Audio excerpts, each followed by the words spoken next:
हरियाणा की राजनीति में आई सनसनी। झज्जर के बादली सीट से कांग्रेस विधायक कुलदीप वत्स को दी गई बम से उड़ाने की धमकी। बम से उड़ाना मतलब मैं माँ बहन छोरी लड़की सबकी गालियां देना। धमकी इसीलिए दी गई क्योंकि विधायक कुलदीप वत्स हाल ही में गांव किरावड़ में संत रामपाल के समारोह में गए थे। बदमाश संत लाल यादव ने कहा, बड़ा बदमाश हूँ और तुम्हें देख लूंगा। मामला बढ़ चुका है और अब पुलिस की कार्रवाई पर पूरे राज्य की निगाह टिकी है। फाइनल अपडेट सबसे पहले देखने के लिए चैनल को सब्सक्राइब करें।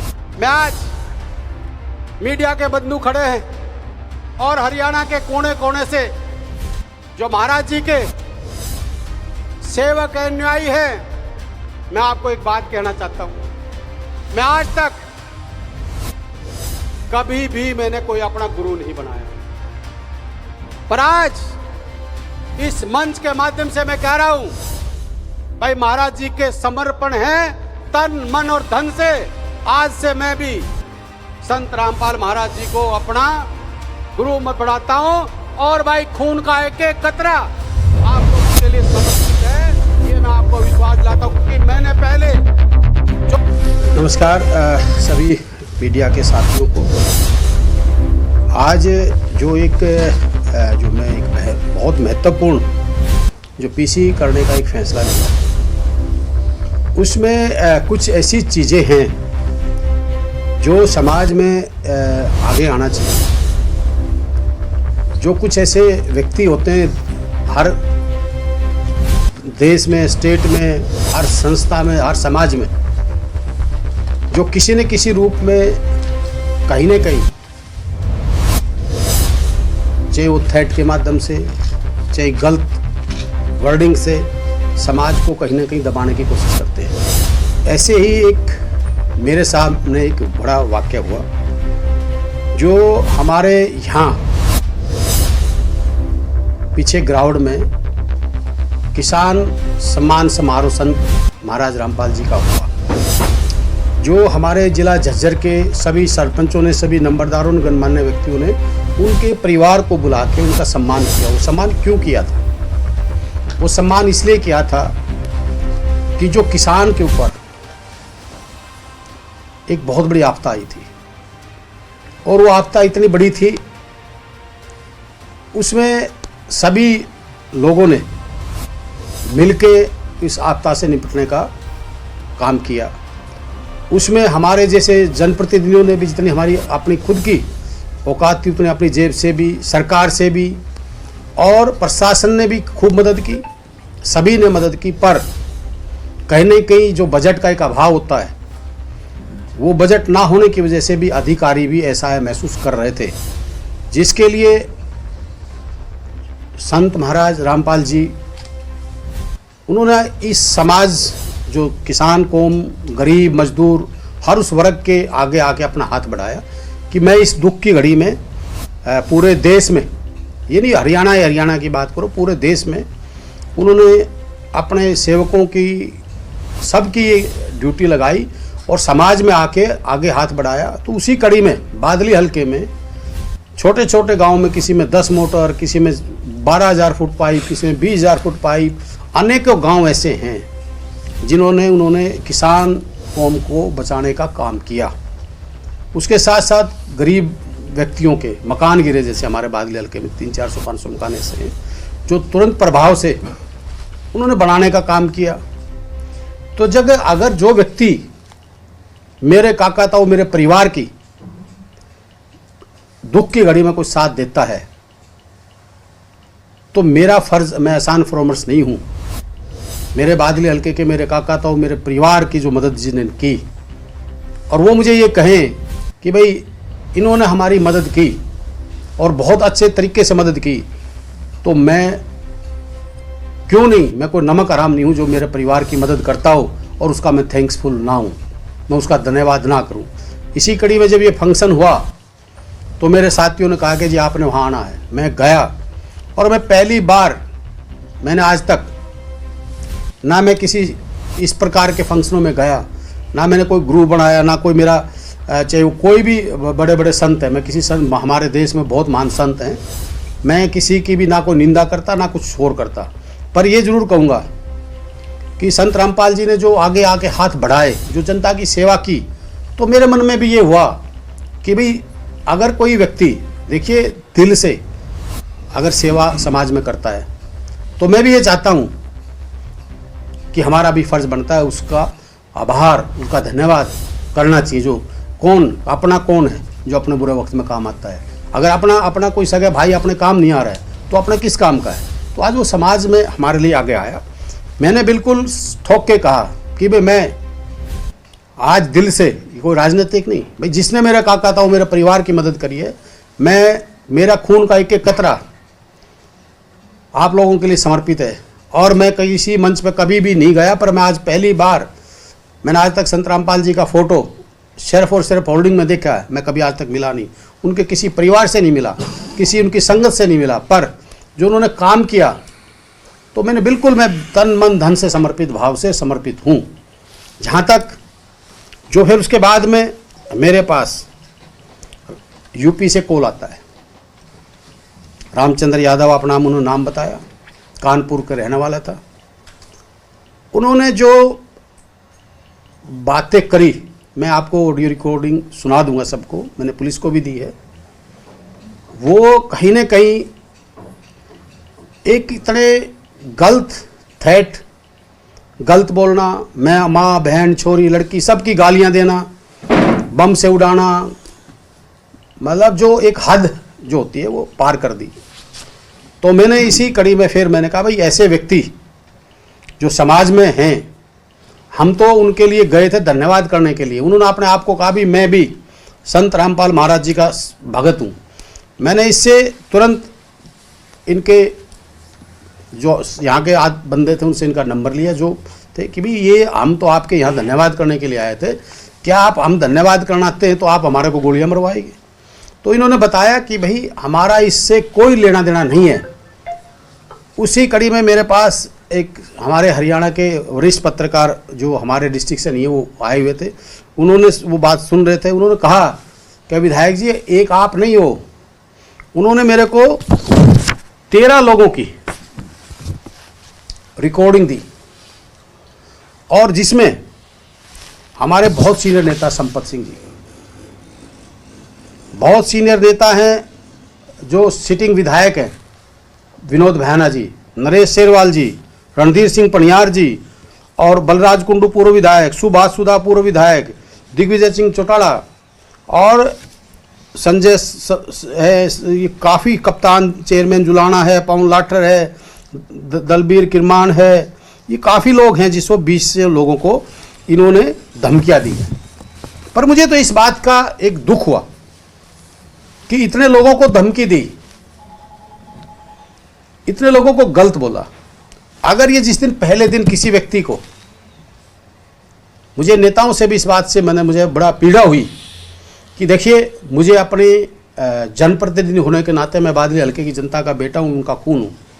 अगर मुझे अच्छे काम के लिए अपनी जान गंवानी भी पड़े तो मुझे कोई परवाह नहीं है, मैं किसी इस बात से नहीं डरता। मेरे को गुंडों ने भी खूब धमकियाँ दी, मैं अपराधियों के खिलाफ, नशे के खिलाफ मैंने कार्रवाई भी कराई और मैं बोलता भी हूँ। मेरे को अनेकों बार धमकियाँ आती हैं, मैंने आज तक कभी मीडिया या कोई FIR लॉन्च की कोई किया नहीं।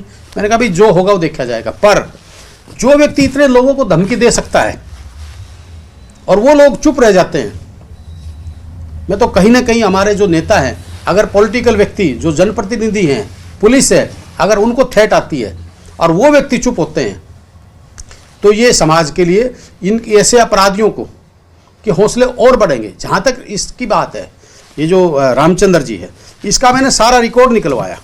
ये एक रामचंद्र नहीं है, इसके पीछे कम से कम 10-15 लोग ऐसे हैं जो इस गिरोह को चलाते हैं। रामचंद्र को आगे कर दिया, जिसपे इनके खिलाफ FIR लॉन्च मैंने निकलवाया ना, इन्होंने पवन कुमार यादव है, एक संजय है, एक ये रामचंद्र जी हैं, और कई लोग और हैं जिनके इनके खिलाफ कई आपराधिक मुकदमे दर्ज हैं।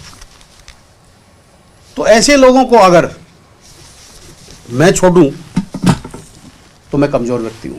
मैं कहीं ना कहीं बादली हल्के की जनता का अपमानित करने का काम करूं। इस हिसाब से मेरे काका ताऊ ने, मेरे परिवार ने, बादली हल्के की जनता ने मुझे चुन के इसलिए भेजा था कि मैं गरीब की, मजदूर की, किसान की, हर उस वर्ग की आवाज़ को बुलंद करूं, उठाऊं। तो अगर मेरे को कोई व्यक्ति, मैं गलत करता हूं, मैं कोई बदमाशी करता हूं, मैं कोई चोर हूं, लुटेरा हूं, कोई मेरे में कोई गंदी आदत हो, तो मुझे डर लगे, मुझे मर्डर से डर लगे। पर और मैं आज आपको एक गर्व से एक चीज़ कहता हूं, मेरे ऊपर पूरी बादली हल्के का, पूरा हरियाणा की जनता का आशीर्वाद, प्यार है। मैं ना किसी बदमाश से डरता, मैं सच्चाई से, ईमानदारी से अपने रास्ते पर चलता हूं। और हर उस व्यक्ति की आवाज़, चाहे वो कोई भी हो, चाहे वो जाट आरक्षण की बात हो, मैंने उसको भी आवाज़ को उठाया, चाहे हमारे राजपूत करनी सेना का मामला हो, मैंने उसको भी उठाया, चाहे हमारी हाई रेजिमेंट का उसका उठाया, चाहे वो 12 बिरादरियों का धोली का मालिक हक था, मैंने विधानसभा में उसको भी उठाया। तो मैं हर उस चीज़ को जो मुझे जायज़ लगेगी, चाहे किसान आंदोलन था, चाहे हमारे खिलाड़ियों का सम्मान की बात थी, चाहे हमारे पीछे जो बच्चियों के साथ बलात्कार हुआ, चाहे वो अपराधियों का था, मैंने हर मुद्दे में मैं उठाता हूँ। मैं बिल्कुल निष्पक्ष भाव से इस बात को उठाता हूँ। जहाँ तक आज ये जो बात हुई है, मैं जरूर उन नेताओं से भी कहूँगा कि आप लोग जनता के जनप्रतिनिधि हो। आजकल हर व्यक्ति किस चीज़ से डरता, अभी रिकॉर्डिंग कर ली, सोशल मीडिया पर डाल देगा, बदनामी होगी। नहीं, अगर आप ठीक हो, आप में कोई कमी नहीं है, तो हम इन चीज़ों से नहीं डरना चाहिए। उस व्यक्ति की मैंने 12 मिनट तक इतनी सहन की, और मैं आपके चैनल के माध्यम से कह रहा हूं, भाई मैं बिल्कुल भी ऐसे व्यक्तियों को बख्शने वाला नहीं हूं। और पुलिस का मैं धन्यवाद करता हूं, पुलिस ने तत्परता से, हमने अपनी पुलिस पे, अपने प्रशासन पे हमें पूर्ण रूप से विश्वास है, वो तुरंत प्रभाव से उन्होंने कार्रवाई की। मेरी सभी उच्च अधिकारियों से भी बात हुई है, और जो मैं डीजीपी साहब से भी, एडीजीपी सीआईडी से, मुख्यमंत्री जी से भी मैं मिलके इसके जो पूरा पर्दाफाश इसका मैं करने का काम करूंगा। जो लोग इसमें मिले हुए हैं, जो शरारत यहाँ हो रही है प्रदेश के अंदर, एक अमन चैन, हमारा भाईचारा जो बिगाड़ने की कोशिश कर रहे हैं, ऐसे लोगों को बख्शा नहीं जाएगा। और उन्होंने कहा कि कानपुर, मैंने कहा है उस रिकॉर्डिंग में भी सुनना, मैंने कहा भाई मैं तेरे को चैलेंज करता हूँ, मैं कहा तेरे को कानपुर से उठवाएंगे, तो कानपुर से उठाएंगे। और हमारी पुलिस पूरी तत्पर से, हमारा प्रशासन पूरा उसी दिन से इस मामले में लगा हुआ है। और दोषी को मैं तो कहता हूं, कोई भी जिस भी किसी व्यक्तियों को जो थ्रेट आती है, हम क्या करते हैं, हम डरते हैं। हम डरते हैं, क्यों डरते हैं? ये इतने नेताओं को थ्रेट आई, अरे आप सत्ता के विधायक हो, आप लोगों ने कार्रवाई क्यों नहीं करी इनके खिलाफ? आप बड़े बड़े सीनियर नेता हो, सब चौधरी संपत सिंह कोई आज के नेता हैं क्या? पढ़े लिखे, उसको इतनी गंदी गालियां दे रहे, मेरे को आंसू आ गई। हमने कोई गलत काम थोड़ी किया। मैं कह रहा हूं, मैं जहां पे संत रामपाल जी जो अगर अच्छे काम करते हैं, तो मैं कह रहा हूँ, मैं पूर्ण रूप से आज भी कहता हूँ, समर्पित हूँ तन मन धन से। मेरे का कहता हूँ कि मेरे भाइयों की, मेरे इलाके की, मेरे प्रदेश की कोई भी व्यक्ति, मैं राजनीतिक से ऊपर उठ के कहता हूँ, अगर कोई भी व्यक्ति अच्छे काम और समाज सेवा की बात करे, भाई संत महात्मा तो बहुत है, मैं किसी को नहीं करता हूँ, पर हमारे किसान पे आपदा आई तो उन्होंने हाथ बढ़ाया आगे आगे, उनकी गरीब की, किसानों की, मजदूरों के मकान तक बनवा रहा है, ब्याह शादियाँ भी कर रहे हैं। तो भाई मैं तो आत्मा सो परमात्मा, मैं भगवान को मानने वाला व्यक्ति हूँ। मैंने आज तक जीवन में ना किसी का भला नहीं किया, तो आज मैं आपके माध्यम से भी कहता हूँ, किसी का बुरा भी नहीं किया, मेरे सामने आके कहे। तो भाई मैं आज ये आप लोगों के सामने, इसलिए मैं आज आपके बीच में आया था कि भाई खासकर मैं नेताओं से भी रिक्वेस्ट करता हूँ, ऐसे नेताओं ने, देखिए हरियाणा पुलिस, आर्मी फोर्स, कोई भी पुलिस है किसी भी स्टेट की, और पॉलिटिकल नेता, मुझे गर्व होगा अगर मैं अपने प्रदेश के लिए अपनी कुर्बानी भी दूं और अच्छे काम के लिए दूं, तो मुझे कोई भी मौत से डर नहीं लगता। मैं आज आपके चैनल के माध्यम से कहता हूं, और अपने बादली हल्के के गौरव को मैंने बढ़ाना, कहीं कमज़ोर नहीं करना। उन्होंने इतने लोगों को धमकी दी, कोई नहीं बोला, पर ये बादली की जनता का बेटा है। मैं ना अपराधी को, ना अपराध करने वालों को, ना नशाखोरी वालों को, कुलदीप इनका बेटा, इनका खून बिल्कुल बर्दाश्त नहीं करेगा। और मैं किसी एंगल से इन लोगों से, ना इनकी धमकियों से डरता, ये तो बम के किसी चीज़ से भी, मैं स्वतंत्र आदमी हूँ, अकेला भी चलने वाला व्यक्ति हूँ, मैं जनता का हूँ, मैं किसी बात से नहीं डरता। तो आज मैं इसीलिए आप लोगों के, क्योंकि मेरे पास बार बार फ़ोन आ रहे थे, मैं कि यार हर आदमी को स्टेटमेंट देने की जगह मैं आप सबको अपनी खुल की ब्रीफिंग दूँ। और ये जो लोग हैं, इसमें जो मैं मांग भी करता हूँ डीजीपी हरियाणा से भी, एडीजीपी सीआईडी, हमारे होम सेक्रेटरी और माननीय हमारे मुख्यमंत्री जी से, कि इसमें जो ये जो गैंग बनी हुई है नीचे की, जो ये इस तरह के, ये भी एक अपराधी है, जैसे ये जो गैंग जो धमकियां दे रहे हैं, ये भी एक अपराधी है। इनके खिलाफ बड़ा एक्शन ले और इन लोगों ने, सब ने इनके खिलाफ एफआईआर लॉन्च करानी चाहिए, क्योंकि इनको पता लगे कि पॉलिटिकल आदमी के साथ अगर तुम करते हो तो आम जनता के साथ तो पता नहीं कितनों को क्या कर रहे होंगे। ये तो बड़े नामों को धमकियां दी हैं, जो छोटे नाम हैं उनको पता नहीं कितने लोगों को धमकियां मिल रही हैं। और मैं तो हर उस व्यक्ति को कहता हूं जो कोई भी किसी प्रकार की धमकी देता तो सामने आना चाहिए, डरना नहीं चाहिए। भाई माँ तो जन्म एक बार देगी ना। मैं तो एक चीज़ कह रहा हूँ, हानि लाभ अपयश जीवन मृत्यु किसी के हाथ में नहीं है, ये भगवान के हाथ में है। जिस दिन उसने मेरी जहाँ लिख रखी है मरना, मैं वहाँ मरूंगा, कोई माई गलाल रोक नहीं सकता। जिसके हजारों लाखों सिक्योरिटी थे वो तो भगवान ने जहाँ लिखी है। तो मैं सबसे ये कहता हूँ कि ऐसे लोगों को ना बर्दाश्त करना चाहिए। मैं तो करता नहीं भाई, मेरे पे तो बादली की जनता ने मेरे को यहाँ भेजा है और बादली की जनता की आवाज़ बन के भेजा है। तो मैं अपने का कहता हूँ, मैंने तो जनसभा में भी कहता हूँ, हर आज भी कहता हूँ, भाई मेरे को जो बादली की जनता ने ये इज्जत की पगड़ी बांधी, मैं अपने का कहता हूँ, उसे कहता हूँ मेरी गर्दन कट जाएगी। इस पगड़ी पे ना कभी कोई लांछन लगने दूँ, ना कोई दाग लगने दूँ और ना इस पगड़ी को झुकने दूँ। ये मेरा वो था। सर, इस मामले पर पूरी मीडिया आपके साथ है और आपके हम व्यक्तित्व के भी हम धनी हुए कि एक अच्छे जनप्रतिनिधि के तौर पर आपने अपना आपा नहीं खोया। तो क्या ये हम मान के चले, इतने बड़े बड़े लोगों को धमकी दी, वो डर गए, कुलदीप नहीं डरे? और क्या आगे कुलदीप इतना कलेजा रखते हैं कि आगे संत रामपाल जी महाराज का इस तरह का प्रोग्राम होगा तो क्या आप जाएंगे या दूरी बना लेंगे आप डर कर? देखिए पहली बात तो मैं आपको एक स्पष्ट कर दूं, कहीं ना कहीं मैं इस बात को बिल्कुल कहूंगा कि वो डरे। मुझे शायद वो मुझे गाली बके या मुझे कुछ कहे, क्योंकि जो व्यक्ति जनप्रतिनिधि हैं उन्होंने नहीं डरना चाहिए।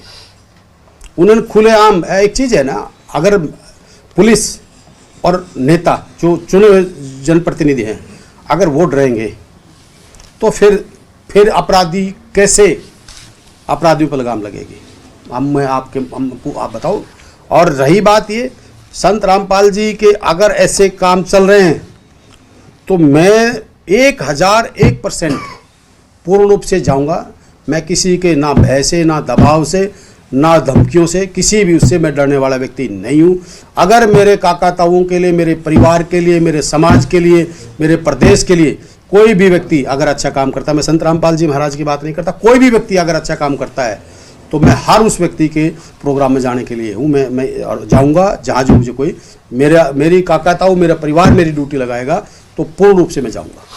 व्यक्तिगत किसी से बात हुई आपकी इन लोगों से, बड़े नेताओं से? नहीं, मेरी एक दो से हुई है, पर मैंने उनको कहा, एक दो लोगों से मेरी हुई बातें। मैंने कहा आप लोग इतने बड़े नेता हो, इतने बड़े परिवार से हो, आप लोगों ने ऐसे लोगों से नहीं डरना चाहिए।